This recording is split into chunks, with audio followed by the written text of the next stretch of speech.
The Watauga Arts Council with your host, Cherry Johnson, serving arts in Watauga County for more than 30 years. Hi, I'm Cherry Johnson, Watauga County Arts Council, and I'm back again to help you find out about some cool opportunities to see some fun productions. One is coming up really soon. I have with me Derek Gagne. Did I say that right? Close enough. Close enough, okay. And Jamie Asher. We were talking about the fact that they both have unusual names that are spelled a little bit differently, and then the production that they're talking about also has a kind of a different spelling. It's kind of the sophisticated spelling. It is sophisticated. Yeah. It's a British, it's a Shakespeare romantic comedy called Love's Labour's Lost. Mm-hmm. And there's two apostrophes in that, and one is because it's love, right, possessive, but then labours is a contraction. Love's labours is lost.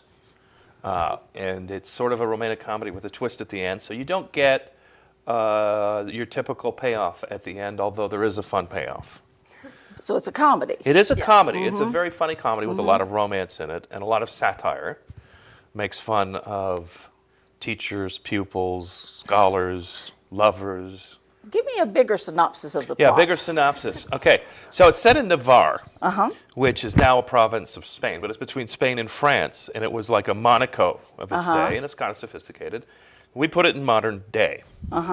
And the King of Navarre, who's college age, and the neat thing is he has 3 college age friends who he hangs out with, and they decide to be famous, and their get famous quick is they're going to study for 3 years. And they never mention what, which is great. True, they never mention what. But they're going to study, and in that time, and it sounds like my freshman year of college, they're going to see no women and only eat 1 meal a day. Okay, right. That was years ago. No women especially. And they do this by choice, and then hijinks ensue because the Princess of France, who Jamie is playing, and here 3 beautiful college-age ladies that accompany her, show up on business, and they're supposed to talk to the prince. And so the prince's sidekick, Baron, says, well, you know, you got to break your oath already. So they try to figure out how to do this, keep their pledge to study for 3 years, not talk to women, but talk to women. Hijinks ensue. Yes. And then you throw in the middle of this a bunch of country bumpkins, the parish priest, that's always good for a laugh, and the school teacher, and then a constable who's on the first day of his job.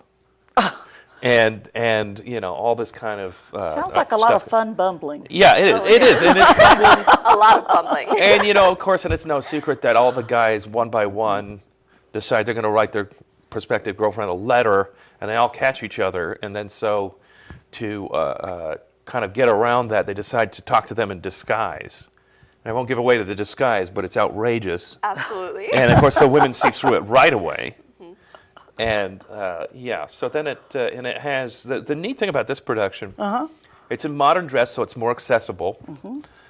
Beautiful costumes, you know, and stuff like. I said, well, what if Navarre was on the French Riviera? What would it look like? And so there's linen, 3-piece suits, and gorgeous dresses and things like that. But also. Daniel Buchan, who's a junior composition major, has written original music to go with the songs that are in the script. There's songs in the script, but the music has been lost over the ages. So we've recreated it with a sort of a jazzy feel. And then there's a mariachi number that the Spanish characters sing. Oh, that one's in great. the middle of the That's great. It's amazing. So you got to go just for the music. It's worth it for that. There's a lot going on in it, and it's running. I edited it, so it's running about 2 hours, which is a nice evening. You know. So it would have been what if you had not edited it? Days. It is a very long show. Well, it's a wordy. It was written for someone's wedding, so if you can imagine, let's watch a play for 3 hours. That makes fun of marriage. It must have been a rip snorter of a reception. I guess they didn't have buffets then, you know. But we did cut out some of the stuff that's not as accessible. Because you're talking about a play written in 1598 for a specific group. So if it's not going to make sense to today's audience, you took that out. But we've made the majority of it make sense, so I think it's going to be very funny. That's cool. That's cool. Now you're playing the princess? Princess of France, that's me, yeah. Wow, big shot here with us today. It doesn't have a name in the script. No, actually, they never name my character. So when people ask who I am and I say Princess of France, they're like, oh, so you're like, you know, in the background. You don't really have Probably a big role. Mildred or something. Yeah. Bibbleman. Well, now, what is it like to be in this kind of a production? I have never done any kind of Shakespeare before. So this language has gotten quite, it's a bit difficult to get used to. So you're using the Shakespearean. Oh, Yes, yeah, oh yes, modern dress, but we're still speaking, you know, thys and these and all of those. Right. It took us all a while to try to grasp what was actually going on. And Derek had us all sit down, talk about it, what we thought was going on, what was actually going on. And of course, there's Shakespearean-like insults and jokes that we don't get nowadays. So that took a little bit of figuring out to really see what was happening. You get a lot of historical background there. Yes, we do. We do. That's one thing I've really observed over the years that I've been working with you guys, helping you promote your productions, is how much outside knowledge besides just how to do theater that you have to have or that you gain in the process. Year and a half of research before we even cast it to kind of get things. And of course, after 30 years, you kind of get to know some of the words and things, but I was still surprised. I mean, Interesting. There's the word glosses. We lay these glosses by in court. What is a gloss? And so we had to look that dictionary up. has that easily, doesn't it? Like the 7th archaic definition. And Yeah. Google was my best friend. So what is it? Sort of a custom or pointless talk. Cut the BS. Let's figure out how to, and there's one character who's right to the point. And that's what's glosses. Yeah. Can we cut this and go right to the point here? How are we going to win these women? Now, do you find yourself using the words like that in your own day-to-day language? Yeah. And then nobody knows what you're Well, talking I've always about. thrown it in, but when you leave a party and you go farewell, people they don't invite you back. Or they wonder about you. Anyway. Yeah, they do. My poor wife is tortured, Now, your role with this whole situation is you're directing? I'm the director, sort of the de facto music director. I always coach voice, diction, sometimes dialects for our productions, and head cheerleader. Ah, that's a new role. I haven't seen that on a program before. Yeah. Well, part of this is it's educational, and training actors is my absolute favorite thing to do. So when they have a breakthrough in rehearsal, and Jamie's seen this, I'll jump it down and and like a football coach. But really the point of it too is if you think about it. 2 out of 10 may go on and do this as a career, That's but correct. the other 8, have public speaking or communication skills that they develop through this that and are just more fun to talk to. That's true. Yeah. Now, Jamie, you're a what year? I'm a freshman. Oh my gosh. Yeah. That's a pretty big deal to get a lead role as a freshman. I was pretty surprised, but You must have some real talent here. Yes. So, do you have long-term goals yet? Have you formulated what you're planning to do? Well, I actually am a history major at the moment, and I think I'm going to stick with that for as long as I can. It's fascinating to me, and acting's always been sort of just a fun side thing for me to do.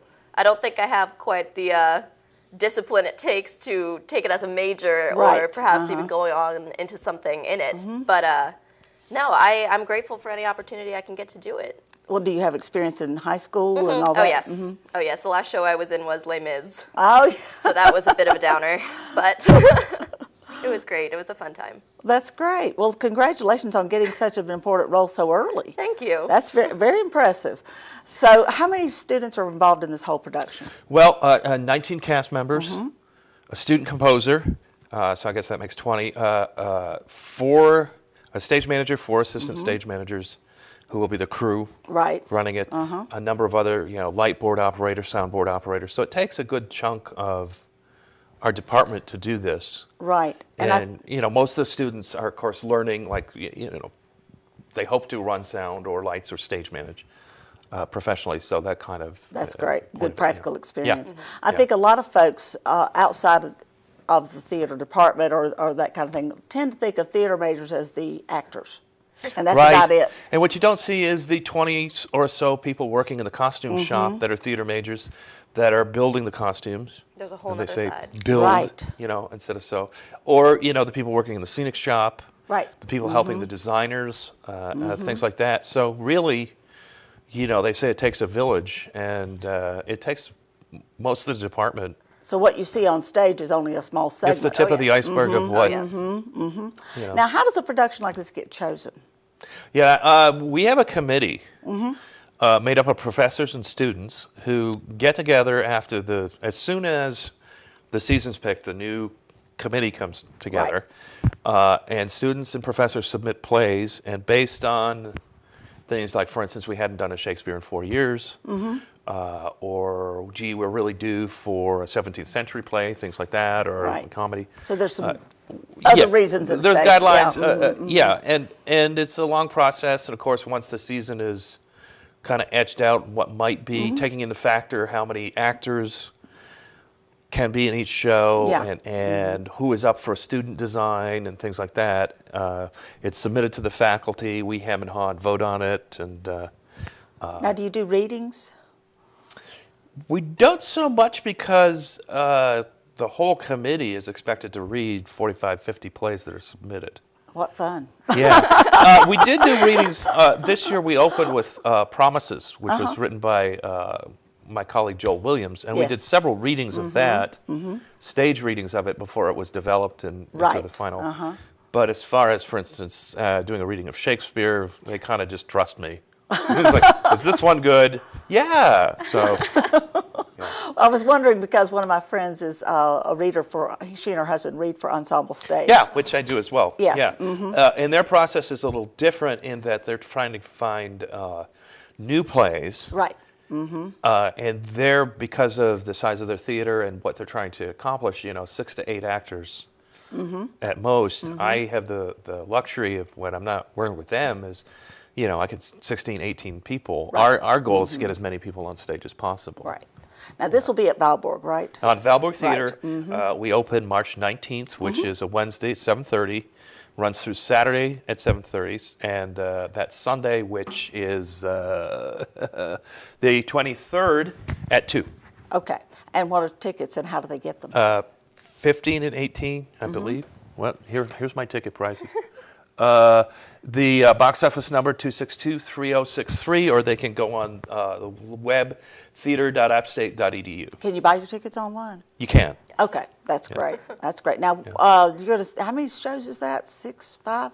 5. 5 shows. So that's a 5 shows. lot. Yeah, you know. it's the most I've ever done for a show. Yeah, and we're doing a student matinee on the 19th before we open. It's a little preview. Kind of like a dress rehearsal type thing? Or? Well, actually, there'll be people there, so I guess technically it's not a rehearsal, but it's a pre-opening, a preview for area high school students, and we're really excited about that's really that. cool. We're able to host those through a grant from Mass General Store. That's great. Well, they're Yeah. great supporters of the Yeah, arts, and- especially. Yeah, they are, and these guys are glad to get out of classes for the day. Oh yes. We have written excuses that I'm just going to hand in to my teacher and be like, I won't be here. Sorry. Write the note for 9 a.m. Yeah. No, I can't We're do that. trying so hard to get him to move it earlier and earlier, but 11 o'clock was the cutoff. So. Yeah. Well, they got to consider school lunches and buses and all those things. So, Right. That's all a factor. But we're excited to have them because I think that, I kind of aimed this for college-age, high school audience, and I think that if we're successful in getting people excited about Shakespeare and Right. plays in general. Well, and I was just thinking that unless these are students that are fairly comfortable with Shakespeare, they may not even understand it all. And are you going to give them something to help them Yeah, we're going to talk interpret? with them. The thing is, we geared the show. Modern dress really helps, A lot. and the body language helps tell the story as well. Right. But because they're college age Yes. characters, the appeal to me for this is that we're able to do things. And at this point, everybody, hopefully by high school, has found their first love or knows what it's like to pursue someone they're interested in, and brutally put your foot in your mouth. It doesn't sound Shakespearean, honestly. Yeah. Really? It's the weirdest thing. I can be saying the most convoluted line with the weirdest words that I've ever heard Right, in the whole world, but it comes off sounding like I'm That's a modern great. 18-year-old kid. It goes to show. It's kind of like those things you see on Facebook where that they change all the letters in the middle of the word, but the first and the last letter are the same, and you still So you still understand get it. it. Yes. You know, it's Yes. kind of the same concept. you know. Right. Now, was it hard to memorize things like that? Oh boy. It took a little longer than it normally takes me to memorize something. But I was just telling Derek out there, I'm surprised, like the words just fly out of your mouth. They just get ingrained in your mind, and it sounds like you're saying any other line. I think a large part of that has to do with what you said about really getting the story in your head and understanding the concept behind it. You know, so I know this is a great experience for you. Yes, it's been amazing. All your family going to come and see Oh it? yes, they've already bought their tickets online. I actually come from Georgia. Oh my goodness. So they're doing the whole like, we'll drive 6 hours to see you. So Well, for this they should. yes, they're very excited. They're very proud. That's wonderful. Well, I hope that you have full houses every night. So, you know. Me too. Which at Valborg that's not a really huge theater, so that's not that impossible to achieve, you know. So, No, we've done it a couple times. yeah, just a couple. Quite a few. Don't want to brag. Well, I do hope that you will make this something that you're going to look forward to going and seeing and enjoying in person. I think it sounds like it's just going to be a lot of fun to watch. And so I hope that it will be something that you'll have a lot of folks that will come out and see it. And again, the dates begin on the March 19th through the 23rd, 7:30, and then 2 o'clock on the 23rd. Okay, so make your plans now. Mark your calendar. You don't want to miss this. Check our website, watauga-arts.org, for links to this and a whole lot more. Watauga Arts Council with your host, Cherry Johnson, serving arts in Watauga County for more than 30 years.